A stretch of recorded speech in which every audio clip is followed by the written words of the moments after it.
ఆదేశాల మేరకు ఈరోజు మాక్ డ్రిల్ కండక్ట్ చేస్తున్నాము. ఇక్కడ సివిల్ డిఫెన్స్ మాక్ డ్రిల్ దేశవ్యాప్తంగా జరుగుతున్నది. సివిల్ చేసుకునేసి ఇక్కడ మనం మాక్ డ్రిల్ చేస్తున్నాము. దాదాపు 10 డిపార్ట్మెంట్స్ కూడా ఇక్కడ ఫార్మేషన్ అయ్యారు. ఎవరి రోల్ వాళ్ళు పోషించాల్సి రెస్క్యూ ఆపరేషన్స్ కూడా ఒక 10 మెంబర్స్ రెస్క్యూ మెథడ్స్ ఉన్నాయి. ఆ మెథడ్స్ కూడా బిల్డింగ్ కొలాప్స్ అయినప్పుడు మరి ఎన్నో అంతస్తులు ఉంటాయి. ఒక్కోసారి దాదాపు 60-70 అంతస్తులు ఉంటాయి. ఉదాహరణకి మనకి నేషనల్ థర్మల్ పవర్ ప్రాజెక్టులో చూసుకుంటే ఏంటంటే మనకి రైట్స్ ఎమ్యూనిటీస్ ఏమి ఉండవు. ఇలాంటి చోట్ల మనం విధంగా రాష్ట్ర ప్రభుత్వం ఇచ్చినటువంటి సూచనల మేరకు ఆదేశాల మేరకు నిన్న ఈరోజు జిల్లాలో ఈ సివిల్ డిఫెన్స్ మాక్ డ్రిల్ జరుగుతూ ఉంది.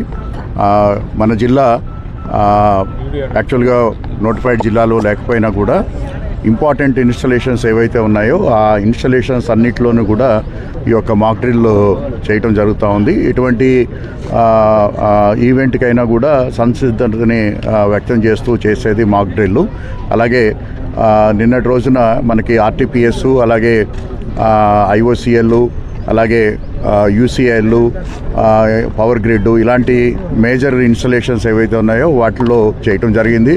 ఈరోజు మన రైల్వే స్టేషన్లో ఒకవేళ ఏదైనా బాంబింగ్ కానీ లేకపోతే అట్లాంటి ఇన్సిడెంట్ జరిగినప్పుడు ఏ విధంగా రెస్పాండ్ అవ్వాలనే దానిపైన రైల్వే డిపార్ట్మెంటు, అలాగే రైల్వే పోలీసు, అలాగే సివిల్ పోలీసు, అలాగే సివిల్ డిఫెన్స్ ఆఫీసర్సు, అలాగే రెవెన్యూ ఆఫీసర్సు, అలాగే మెడికల్ అండ్ హెల్త్, అలాగే ఎవాక్యుయేషన్ టీమ్సు, అలాగే ముఖ్యంగా ఫైర్ డిపార్ట్మెంటు అందరూ కూడా ఈరోజు ఒక కోఆర్డినేటెడ్ మెథడ్లో ఈరోజు ఈ మాక్ డ్రిల్ నిర్వహించడం జరిగింది. ఎటువంటి సిచ్యువేషన్లో మనకి ఏదైనా ఈ యాక్ట్ ఆఫ్ వార్ సిచ్యువేషన్ వచ్చినప్పుడు, ఏదైనా బాంబింగ్ కానీ అట్లాంటివి జరిగినప్పుడు ఎంత తొందరగా రెస్పాండ్ అవుతాం అనేది ఒక అంశం అయితే, రెండవది ఈ మాక్ డ్రిల్ ద్వారా వివిధ డిపార్ట్మెంట్స్, అలాగే సివిలియన్ ఆఫీసర్సు, అలాగే రైల్వే కానివ్వండి, లేకపోతే పోలీస్ కానివ్వండి, మిలిటరీ కానివ్వండి, పారామిలిటరీ కానివ్వండి, వారందరి తోటి ఏ విధంగా ఒక కోఆర్డినేటెడ్ వేలో immediate rescue and relief operations ఇవ్వటమే కాకుండా అటువంటి ఇన్సిడెంట్స్ని ఏ విధంగా ఎదుర్కోవాలనే దానిపైన ఈరోజు ఈ మాక్ డ్రిల్ ఏర్పాటు చేసుకోవడం జరిగింది. ఈరోజు మన హెచ్పిసిఎల్లో కూడా ఇటువంటి కార్యక్రమమే ఇప్పుడు 11:30 కూడా జరగడం జరిగింది. సో మేజర్ ఇన్స్టలేషన్స్ ఏవైతే ఉన్నాయో వాటి అన్ని చోట్ల కూడా ఈ మాక్ డ్రిల్ కార్యక్రమాన్ని నిర్వహించుకుంటూ సివిల్ డిఫెన్స్ సైడ్ నుంచి పూర్తి సంసిద్ధాన్ని మనం ఈ మాక్ డ్రిల్ ద్వారా వ్యక్తపరుస్తున్నాము. అలాగే ఈ మాక్ డ్రిల్లో పాల్గొన్నటువంటి అందరికీ కూడా ధన్యవాదాలు. అలాగే బ్లాక్అవుట్ అనేది అంటే ఒక పర్టికులర్ ఏరియాలో ఒక ఎయిర్ స్ట్రైక్ కానివ్వండి, ఏదైనా మిలిటరీ సైరన్ వచ్చినప్పుడు ఏ విధంగా రెస్పాండ్ అవ్వాలనే దానిపైన కూడా ఈరోజు డెమో తీసుకోవడం జరుగుతూ ఉంది.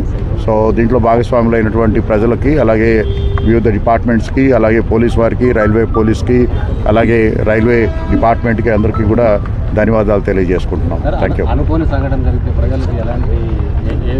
అంటే ఎటువంటి సంఘటన జరిగినా కూడా ఏ విధంగా రెస్పాండ్ అవ్వాలి అనే దానిపైనే ఈ యొక్క సివిల్ డిఫెన్స్ మెకానిజం అనేది. సో దీంట్లో డిస్ట్రిక్ట్ కలెక్టరు చీఫ్ కంట్రోలర్గా ఉంటారు. అలాగే వివిధ డిపార్ట్మెంట్స్, అలాగే ప్రజలు, అలాగే వాలంటరీ ఆర్గనైజేషన్స్, అలాగే ఈరోజు నెహ్రూ యువక కేంద్రం సంబంధించినటువంటి వాలంటీర్స్ వచ్చారు, అలాగే స్కౌట్స్ అండ్ గైడ్స్, అలాగే వీళ్ళందరూ కూడా దీంట్లో భాగస్వాములు ఉంటారు. అలాగే కమ్యూనికేషన్స్, మనకి రెగ్యులర్ కమ్యూనికేషన్సే కాకుండా హ్యామ్ రేడియో కానివ్వండి, లేకపోతే వాకీ టాకీస్ కానివ్వండి, ఇవన్నీ కూడా అందుబాటులోకి తీసుకురావటం. ఎటువంటి ఈవెంట్కైనా కూడా మనం పూర్తిగా మనం సంసిద్ధంగా ఉండాలి అని చెప్పేసి ఈ కార్యక్రమం ద్వారా ప్రజలందరికీ తెలియజేయడం జరుగుతుంది. Thank you.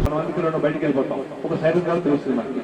ఆ సైరన్ రాగానే ఎవరు రోల్ రెస్క్యూ ఆపరేషన్స్ కూడా 10 మెంబర్స్ రెస్క్యూ మెథడ్స్ ఉన్నాయి. ఆ మెథడ్స్ కూడా మేము నెహ్రూ యువ కేంద్ర వాళ్ళ టీమ్స్ కూడా మేము నేర్పించాము. వాళ్ళు